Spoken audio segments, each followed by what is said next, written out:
Our next topic regarding the processing of streams is how we estimate the number of distinct elements in a stream without storing everything we have seen. The technique is known as the Flageolet-Martin algorithm.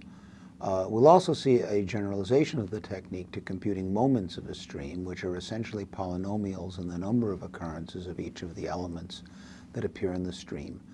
That sounds confusing, but we'll make the definition clear before long.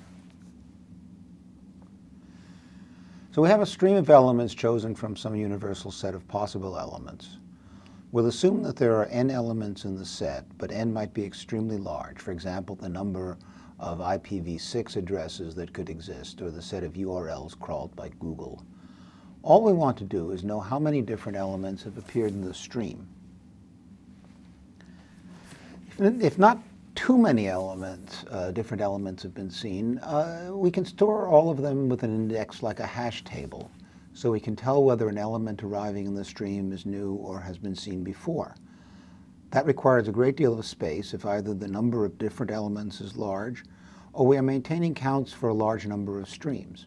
In either case, we can't maintain what we need in main memory, and storing the set or sets on disk will slow us down too much.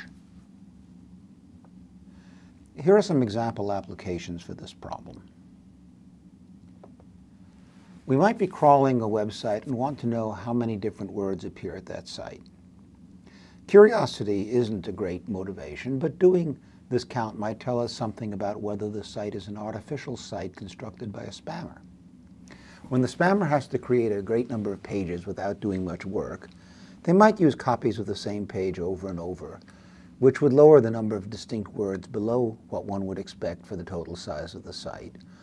Or they might pick random pages from the web, which would mean the site has no coherent topic.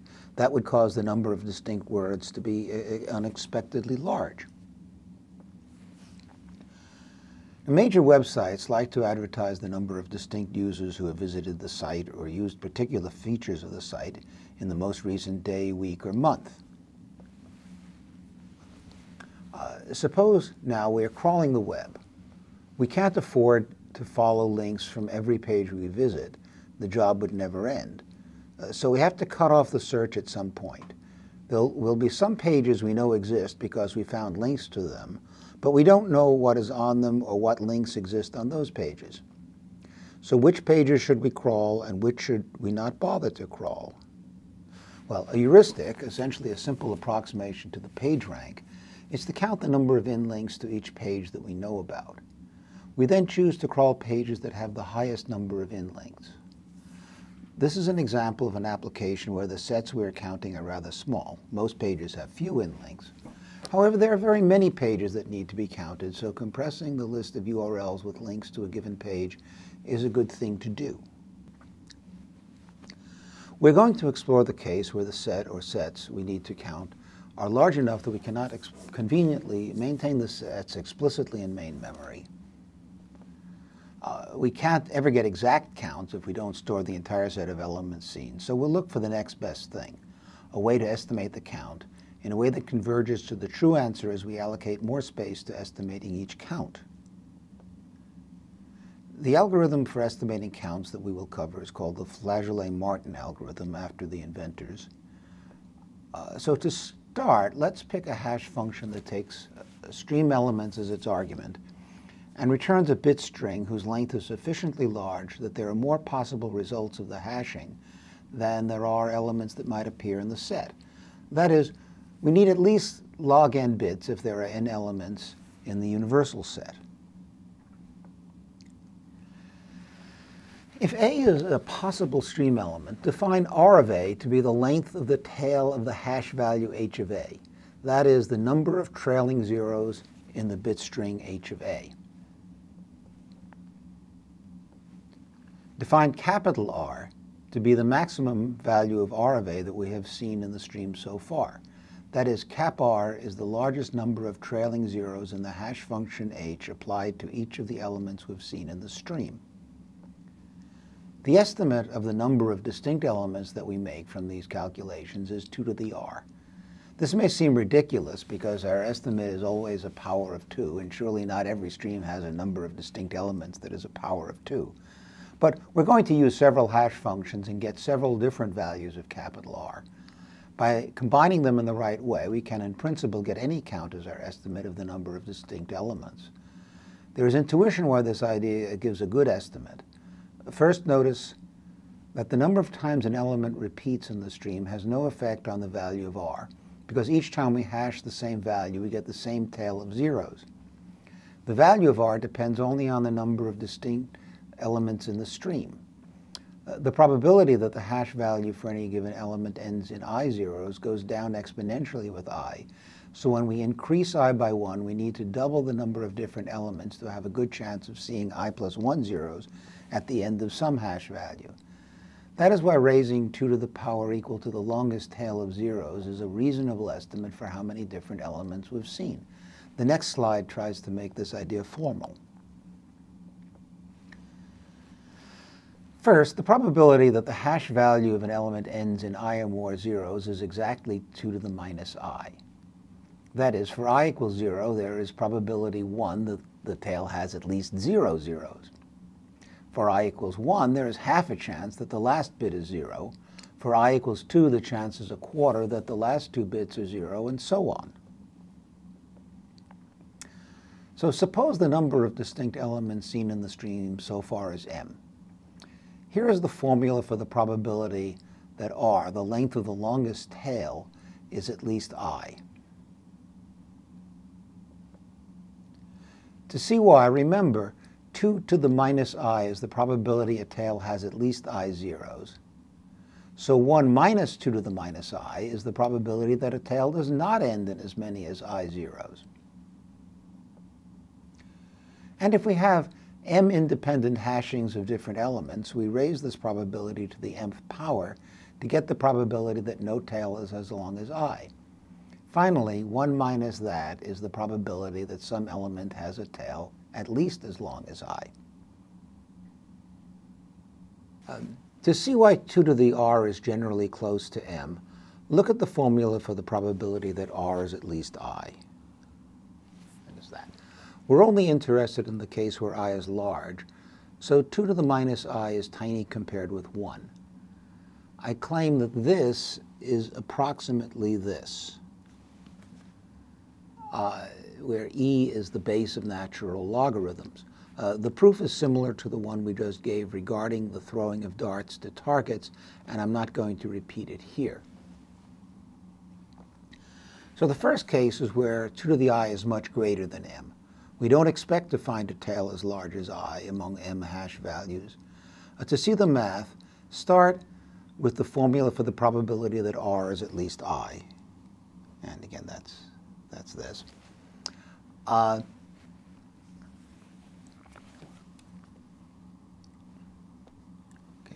Since m times 2 to the minus I is small when 2 to the I is much bigger than m, we can estimate this exponential, that's, again, that, by the first 2 terms of its Taylor expansion. Remember that e to the x is 1 plus x squared over 2 factorial plus x cubed over 3 factorial, and so on. If x is much less than 1, only the first 2 terms are significant. And that is what we have done here, where we replaced the exponential by the first 2 terms of the expansion. But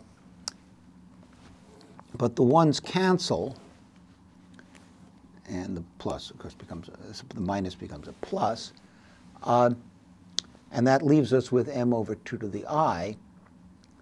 And since we assume 2 to the I is much bigger than m, the conclusion is that there is very little probability that R, the largest value of I that we found among the tail lengths, is such that 2 to the R, our estimate of m, is much larger than m itself. On the other hand, suppose 2 to the I is much smaller than m. Then m times 2 to the minus I is large, and e raised to a large negative power, that's this, is small. So the probability of seeing a tail of length at least I is close to 1.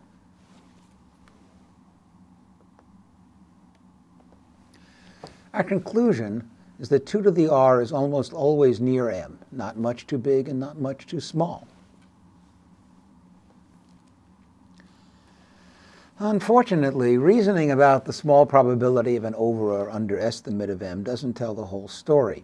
The fact is that the expected value of 2 to the r is infinite in principle, although the fact that there is an upper limit on the length of a tail, the number of bits in the hash value, that means the expected value is not really infinite, but some much too large number. The argument for infinite expectation is that as we move from r to r plus 1, the probability of getting a tail that large halves, but the value of 2 to the r doubles. As a result, each value of r up to the maximum possible tail length contributes the same amount to the expectation. To deal with the infinite expected value, we need to use a large number of independent hash functions and thus get many samples of values for r. We need to do that anyway, since one value, even if it were a good estimate, would not be exact. And only by combining many estimates can we be reasonably sure we're close to the truth. So we need to combine the samples of r that we get. It's not obvious how we do that. For example, if we take the average, then one unusually large value will distort the average too much. And another option is to take the median. The median lets us ignore really large or small values, but the trouble with medians is that they are always one of the values in the set whose median you're taking. And this set is a collection of powers of 2, so the result would always be a power of 2. Here's the way we combine averages and medians to get an estimate that is not biased to the high end and which will converge to the exact answer if we take enough samples. That is, we use enough different hash functions and compute the maximum tail length for each. Here's the way we combine averages and medians to get an estimate that is not biased to the high end and which will converge to the exact answer if we take enough samples. That is, we use enough different hash functions and compute the maximum tail length for each. We're going to partition the samples into small groups. The group should be of size around log n, at least log n, where n is the size of the universal set. Then within a group we take the average, and among all the averages of the groups we take the median average. And the result then will be an unbiased estimate of m, the number of different elements in the stream.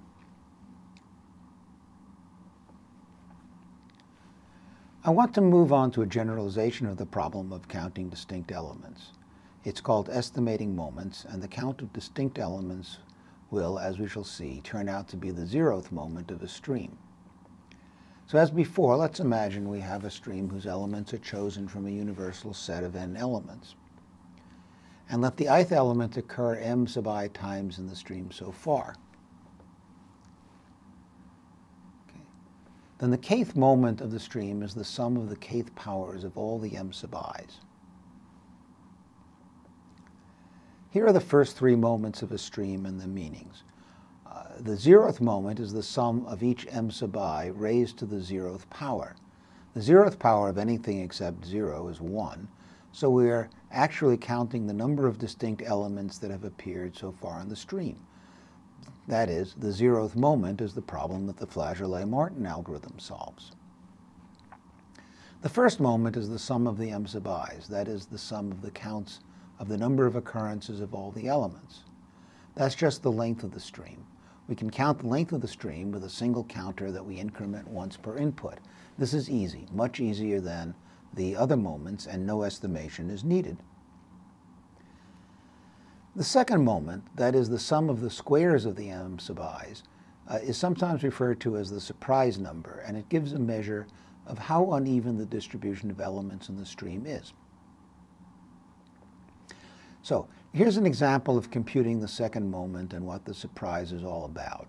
We'll suppose that 100 elements have arrived so far on the stream, and that these elements are divided among 11 different values. What would be unsurprising is if they all appeared approximately the same number of times. The best we can do in that regard is to have one appear 10 times and the others 9 times each. The sum of the squares of these counts is 10 squared plus 10 times 9 squared, which is 100 plus 10 times 81 and is equal to 910. That would be the lowest possible surprise number for the stream with this number of different elements.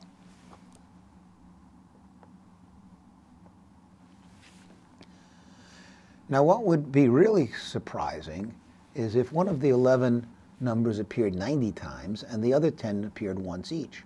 The sum of the squares of the counts in this case would be 90 squared plus 10 times 1 squared, which is 8100 plus 10, or 8110. That is the largest possible surprise number in this situation. I'm now going to introduce a technique due to Alon, Matthias, and Szegedy for estimating a moment of a stream. It works to compute any moment, but we'll talk only about the second moment. The method involves keeping track of the value of many different random variables x as the stream grows. Each random variable is analogous to recording the maximum number of zeros in the tail using a fixed hash function like we did for the Flageolet-Martin algorithm. And as for the Flageolet-Martin algorithm, each random variable requires storage of an integer, preferably in main memory, so we're limited in how many variables we can compute for each stream. So let's see how we manage one random variable. We can manage as many as we can afford in the same way, of course, using different random numbers for each. Okay. So let n be the length of the stream seen so far. N is going to grow as time goes on, surely, but right now it has some particular value. For the random variable x, we need to pick a random place in the stream to start so that any starting point is equally likely to be chosen. This choice introduces the randomness. If we have many random variables, they will be independent because for each we choose a random starting point independently of the others. So let a be the element found at the chosen starting point. The value of random variable x is n, the current stream length, times twice the number of occurrences of a we find in the stream since the randomly chosen starting point, and then minus 1. Notice that a surely occurs at the time chosen, but may occur many times after that. Occurrences before the chosen time do not count.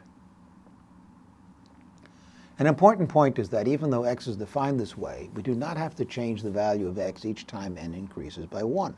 We store n separately, and it can be used to compute the value of each of the random variables if we need it. What we actually store for x is the element a and the count of occurrences of a since the randomly chosen starting point. This way, when an input arrives at the stream, we can leave almost all the variables unchanged. We only have to change those for which the element being counted is the element that just arrived. On this slide, we're going to argue that the expected value of a variable, considering all the possible starting times, exactly equals the second moment of the stream. First, remember that the second moment is the sum over all elements a of the square of the number of times a occurs. Now, here's the formula for the expected value of variable x. There are n possible starting points, each equally likely. We'll average the value of x that is computed for each of these starting times. The 1 over n is for taking the average, and everything else is the sum over all possible times t of the value that is computed when time t is chosen. Remember that when t is chosen as the start time, the value of x is n, this, times twice the number of occurrences of that same element in the stream from then on, and then finally minus 1. Okay. Here we have rewritten the formula for the expected value of x by grouping all the times from 1 to n according to the symbol A that is found there. So we can sum over all symbols A.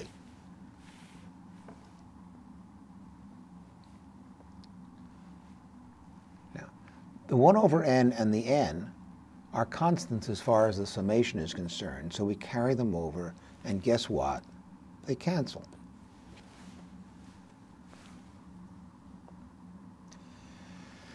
Now, the term for a given symbol A involves several different times t in the stream. Each time will give a different value for twice the number of a's minus 1. The first term, 1, represents the time when the last a arrives. Then the count will be 1. That is, twice the count is 2, and then minus 1 leaves us with 1. The 3 represents the next to last time that a occurs. And then the count will be 2, double it to make 4, and subtract 1 to leave 3. We continue like that for each possible time an a appears, and we get all the odd integers in turn. Finally, the largest count we can get is when the time t is the first time a appears. Then the count will be m sub a, the full number of times a appears. We double it and subtract 1. You can show that the sum of all the odd integers up to 2m sub I minus 1 is m sub I squared. It's an easy induction, and I'm not going to do it here. But for example, if m sub a is 4, then 1 plus 3 plus 5 plus 7 equals 16, which of course is 4 squared. As I mentioned, we want not only the correct expected value for a variable, we want to know that as you use more and more variables, the average of their estimates of the moment will converge to the true value. I'm just going to tell you that's the case. You combine them as for Flageolet-Martin estimates, group into small groups, take the average of the groups, and then the median of the averages. There's a small problem we need to fix, though. We treated n as a constant, but in fact the stream is always growing, and n is therefore a variable. So one consequence of n being a variable is easy to fix. In fact, we mentioned it before. We store n once and increment it each time a new element arrives. In the variable x, we store only the count. If we ever need the value of x, we double the count, subtract 1, and then multiply the result by the current value of n. However, the tricky part is how we manage to keep the fixed number of variables representing random choices of positions, with each position from 1 to n equally likely, even as n grows. That is, if we're keeping k random variables, then whatever n is, we want each starting time to have been selected with probability k over n. So here's how we make sure that at all times each of the n positions is chosen with probability k over n. The technique is called reservoir sampling, by the way. To get started, each of the first k positions in the stream is chosen. That makes sense because k over n is k over k, or 1. Before we reach the kth position, we're not really sampling, since the best we can do is to choose each position with certainty. But now n is bigger than k, so not every position can be chosen. So suppose the nth element arrives.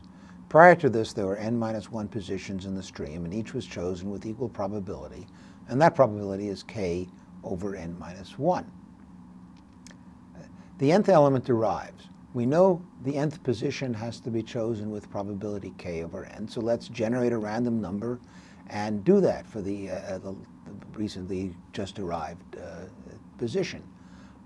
If the decision is not to choose position n, then no changes are made to our selection of k positions. But if you decide to pick position n, then select one of the current k positions at random and toss it from the set of positions.